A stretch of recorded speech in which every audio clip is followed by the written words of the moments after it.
యుద్ధ దినమున రథములను సిద్ధపరచుట కద్దు, రక్షణ యెహోవా స్వాధీనం. మనం ఎన్ని ప్రయత్నాలు చేసినా, మనం ఎంత సిద్ధపడినా రక్షణ అనేది దేవుడు అనుగ్రహించాలి.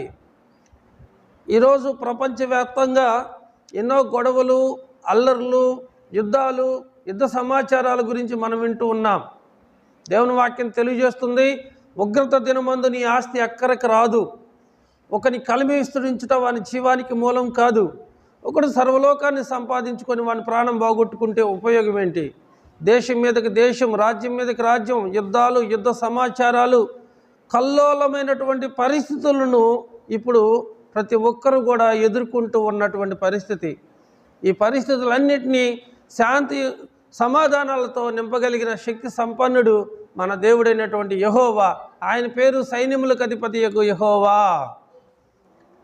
సైన్యాన్ని నడిపించేది మన దేవుడు, మనల్ని నడిపించేది దేవుడు. ఆమె కృతజ్ఞత హృదయంతో ఆమె బాధలో ఉంటూ కూడా దేవుని స్తుతిస్తూ వచ్చింది. దేవుడన్నా చూస్తున్నాడా లేదని. అరణ్యంలో తిరుగుతున్నటువంటి హాగర్ని దేవుడు చూశాడు.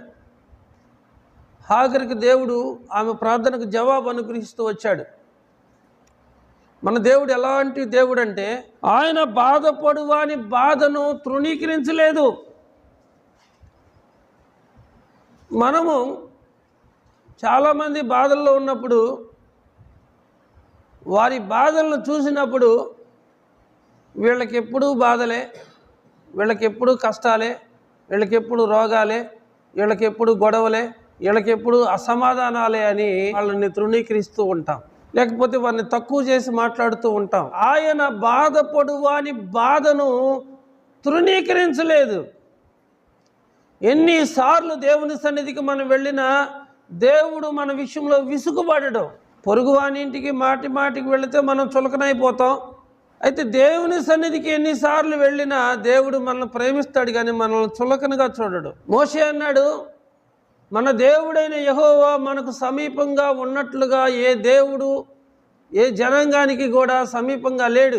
మన దేవుడు బాధపడువాని బాధను తృణీకరించుడు.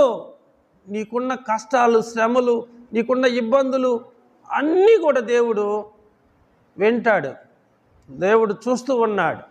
అనేక సందర్భాల్లో మన సమస్యలు మనం మనుషులకు చెబుతున్నప్పుడు 1-2 సార్లు వింటారేమో, కానీ మాటి మాటికి వినాలంటే వారు వినరు, విసుగుపడతారు. అందుకని దావీదు అంటాడు, నా శ్రమలో నేను యెహోవాకు మొరపెట్టి తిని ఆయన నా ప్రార్థన ఆలకించి నా శ్రమలన్నిటిలో నుంచి నన్ను విడిపించాడు.